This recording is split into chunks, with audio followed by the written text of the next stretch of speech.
May hanging Darly Sunshine. Naghang ako ng isa lang, oh. Isang puno lang po yan, pero marami silang sanga.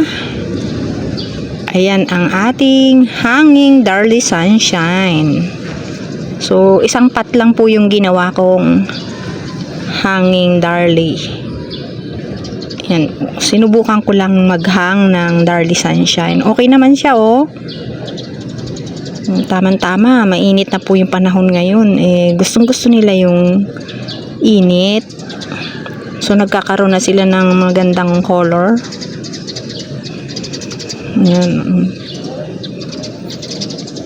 Hanging Darly Sunshine. Ayan. Ito po yung aking isang hanging pots. Luman-luma na yung kanyang pot. So, hindi pa ako nagpapalit. Yan, oh, kitang-kita yung ano ng alambre. Kasi alambre lang yung ginamit ko dito. So, kahit po luma yung kanyang pot, maganda naman po yung ating sakis dito. Ayan, kumpleto pa siya ng dahon. Matagal na rin siya. Maliit lang po siya nung itinanim ko dito. Ngayon po ay malaki na. Tingnan nyo po, luma na yung kanyang pot, oh. Oy, saka na tayo magpalit ng pot. Wala pa tayong mga bagong pots kaya dyan na lang muna itong ating isang marami po akong ginawang hanging na succulent. So, ito kumpleto siya ng mga dahon. Kaya lang yung mga parina po. Ayan, kasi pag nahawakan ko, ibinababa ko, ay naalisan ko ng damo. Ganyan yung itsura niya.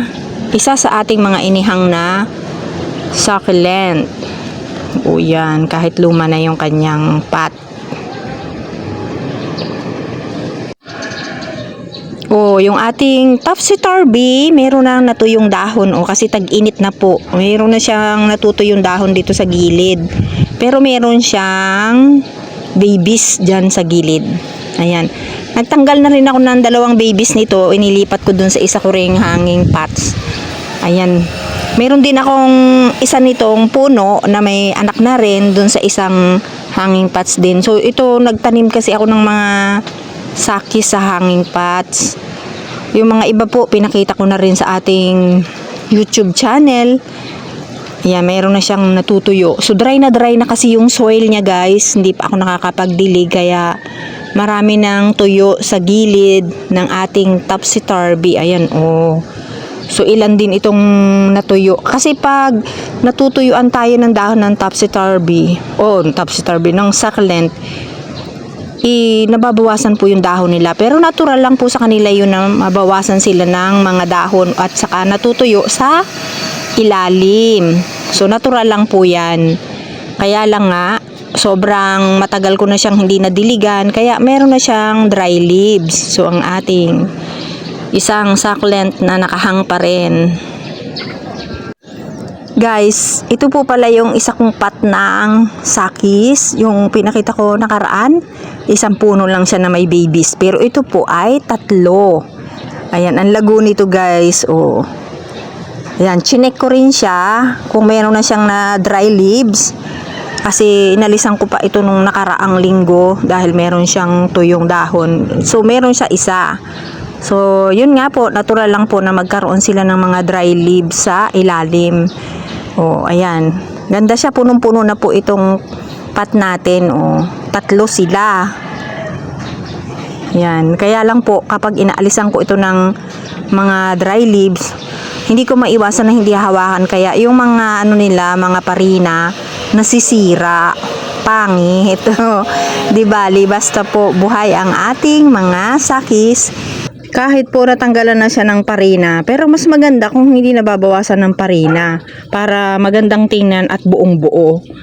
Ayan, 'di ba? Mas maganda kung puting-puti siya. Ayan ang ating succulent na punong-puno na dahil sa kanyang mga anak. So 3 na sila ditong nagsama-sama. Ang ganda po talaga ng ating mga succulent, lalo na kapag ganito na punong-puno sila dahil sa kanyang mga babies or sa kanyang mga pups. Ayan, ay alam po ba ninyo guys na ito po ay Dati punong-puno ng mealybugs. Akala ko hindi ko na kayang tanggalin dahil sobrang dami po. Pinagtiyagaan ko po siyang isprehan, alisan ng mga mealybugs o sundutin ng tingting o isprehan po ng alcohol, tapos yung cotton buds na may alcohol din ipupunas po dyan sa puno o dyan sa mga singit-singit ng dahon. Tapos ganun din po sa tingting. So kasi yung tingting guys, magandang pangsungkit yung pinakamaliit na dulo. So kapag tinutusok ko dyan sa ilalim, may mga mealybug. So dumidikit po sila dun sa dulo ng tingting o kaya natutusok ko doon sa dulo ng tingting. Kaya mas madali pong alisin yung mga mealybugs. Kaya ito, natutuwa naman ako guys. Pinagtiyagaan ko talaga siyang tanggalan araw-araw o sa susunod na araw. Titingnan ko mayroon na naman po uli. Kaya ito ay nakasurvive sa mga mealybugs. Guys, isa rin po ito na nagkaroon ng mealybugs na pinagtiyagaan ko rin, kagaya nung isa nating sakis na merong mealybugs. So ayan, dami nito. Mas marami doon sa nauna kong pinakita sa inyo. Ayan, tiyaga-tiyaga lang talaga sa pagtatanggal ng mealybugs. So parehas lang po yung ginawa ko doon sa una na tinanggalan ko. At ito rin, tiyaga talaga. Paulit-ulit ko pong ginawa yung pag-spray ng alcohol, tapos pagsundot ng dulo ng tingting para makuha ko talaga yung mga mealybugs. Kasi hindi sila tumitigil. So, hindi ko rin sila tinitigilan na tanggalan o tanggalin. So, ayan, nakasurvive po ang ating sakis na ito at meron na siyang bulaklak ngayon. Nung ginawa ko yun, wala pa yung bulaklak guys. Oh, at meron na rin siyang dry leaves kasi summer na, March na tayo kaya po mainit na yung panahon at saka ang ating langit ay blue na talaga. Oh, ayan, blue na ang ating langit. Kaya sobrang init na po talaga ng panahon. Kaya ito ay nag-start na rin pong mag-color ng mga dahon o yung mga tips nila nagkakaroon na ng ibang kulay. So, mayroon na rin siyang nada-dry leaves. Halos lahat po ang aking sakis ay meron ng dry leaves. Ayan. At congratulations din sa ating sakis na ito dahil sa wala ng mealybugs. At meron na po siyang flowers ngayon. O, diba? Kailangan lang po pagtiyagaan nating linisin kapag meron siyang mealybugs. Nagkakasyado dahil yung ating mga nakahang na ibang hanging pots o ay marami tayong mga hanging na halaman. Maganda rin naman silang nakahang guys. Diba? Nakasurvive ang ating mga sakis basta pagtsatsagaan lang natin silang tanggalan. Hindi ko talaga siya tinitigilan. So kasi kung ianbawa mayroon siyang mealybugs ngayon, nilinisan na natin. Meron pa rin po yan. Kailangan balikan natin ng mga kinabukasan o after 2 days, balikan natin. At meron pa rin pong mealybugs na pailan-ilan na nagtatago. Kaya eto, nanalo na naman ang ating mga succulent at hindi nanalo ang ating mga mealybugs na peste sa ating mga succulent. Kaya kino-congrats ko din itong ating succulent na ito dahil nagwagi din siya sa mga peste dito sa ating garden.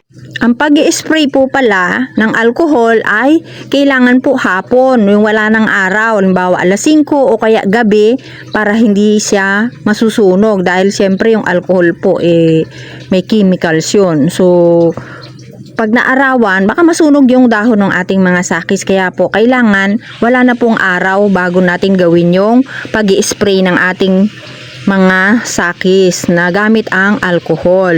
Ayan. Thank you for watching.